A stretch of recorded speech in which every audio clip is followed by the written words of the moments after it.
As quoted by a famous magic writer herself, we do not need magic to change the world. We carry all the power we have inside ourselves already.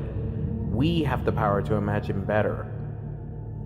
And yet I don't understand why this crazy unicorn didn't learn that till no second prances. Silence, blasphemous Jordan Recolor! Ah! What the?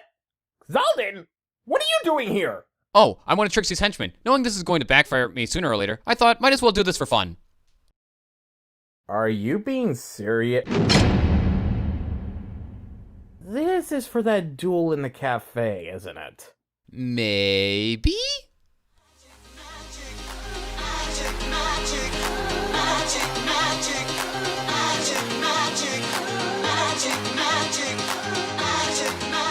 So, Arrow, what did we learn? That if you bounce on Looney's shell playing enough times, you're bound to eventually get a 1-up.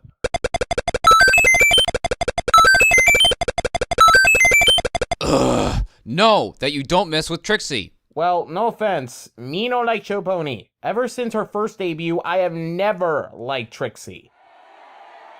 And I just pissed off a bunch of my viewers, didn't I? Don't feel bad. I did the same thing when I said I don't like Starlight. Worst pony! Ugh, anyway, this episode seems to be an interesting piece in some people's eyes. I agree. I even ranked this episode on my top 5 favorite episodes. But with as much as the hype train goes for this episode, personally I find it a bit dislikable. Sweet suffering nightmare moon, this video is going to be the death of me. So this episode starts off with Best Pony doing magic on Fluttershy's animal friends and showing the dark side of Fluttershy. Never mess with the shy one's furry friends! But right before she could finish her magic act, Rainbow Dash comes crashing in a hurry, and already I'm cringing to what's to come. We then see the great and powerful Trixie come back with vengeance. I'll admit though, this part of the episode I did like. Twilight demands Trixie to stop harassing her friends, and she refuses. And then she conjures up a screen showing her life following her humiliation in the episode Ghostbusters. It shows her wagon having been vandalized, dirtied with thrown tomatoes and eggs, and the picture of a crudely drawn Ursa Minor complete with a baby bottle, as well as an X across her cutie mark sign on the wagon. In the next flashback, a group of ponies laugh at her as she tries to perform her teleportation spell to run away. And in the last flashback, it actually shows her working at Pinky's family's rock farm? Okay, yeah, I'm sorry, I'm gonna have to agree with the party pony on this one. You should at least feel lucky that her family would even hire some pony like you. We then see the definition of being silent. Geez, looks like Pinky's going to eventually starve. Chalk that up for another reason to hate her for doing that, the third best pony. But enough of that, it's time to duel. So does this mean you're gonna give me a rematch? What? No, I meant the magic duel, you silly. All in the process putting every pony around them in mortal danger. But seriously though, almost crashing random pony number 275 by a ton of apples? That's going a bit far.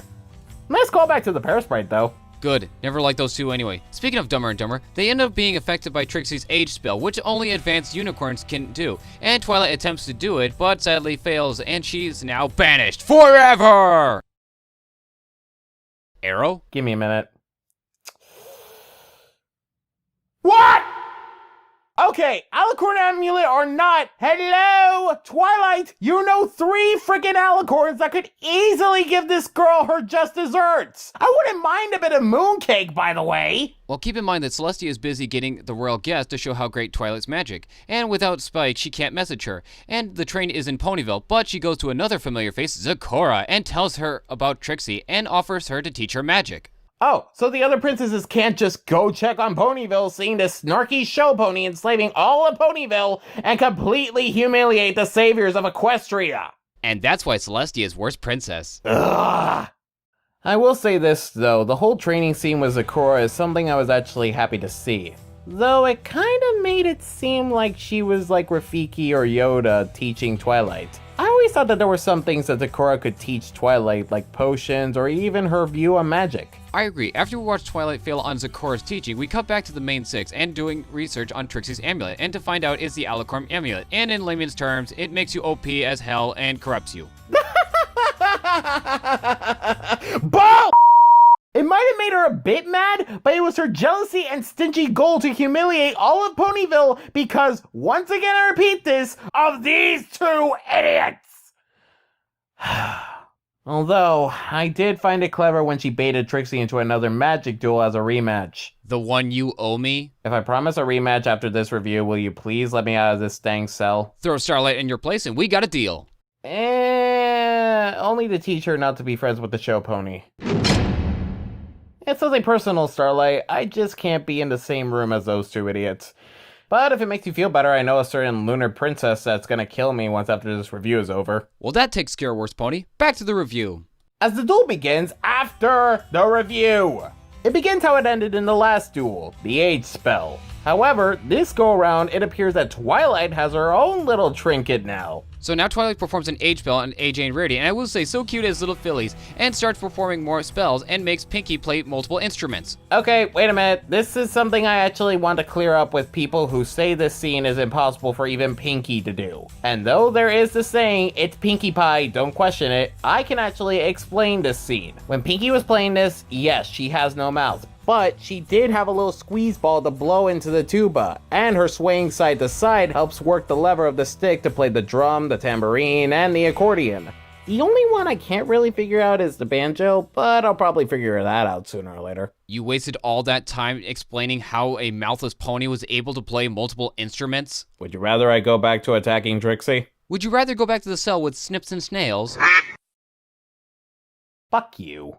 So Trixie steals Twilight's necklace and tries to use her magic in RD, but fails, and it turns out that the necklace was Zecora's doorstop, and that Twilight had help thanks to her friends, as Zecora's riddle used the 6, basically used the rest of the main 6 and the CMC. I found all the tricks and makeup very impressive, but for Horsemen, they be not. But still, there are two things that grabbed at me with this scene. She wanted to hurt Rainbow even without the Alicorn amulet, which makes me go into questioning whether or not she did all that by the corruption of the amulet, or because, like I think, she wanted to. Hey Snips, Snails, I think Arrow misses you.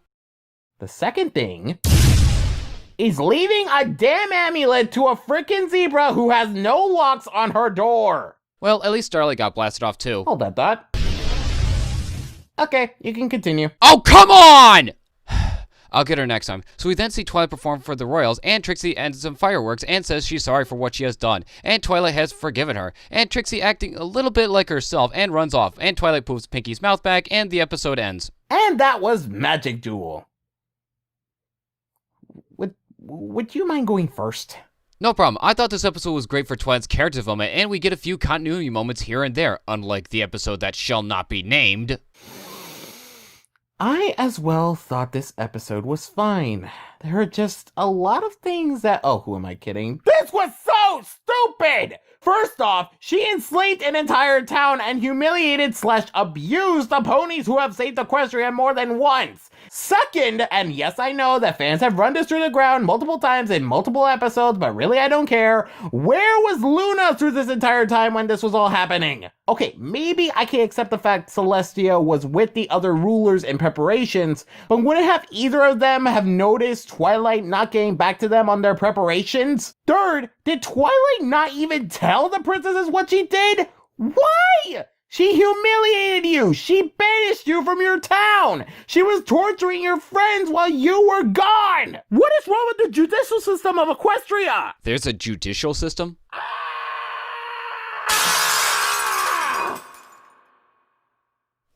Okay, Arrow, I think you need a break. How about we go to the Dizzy Tiger Bar? Not without one final thing.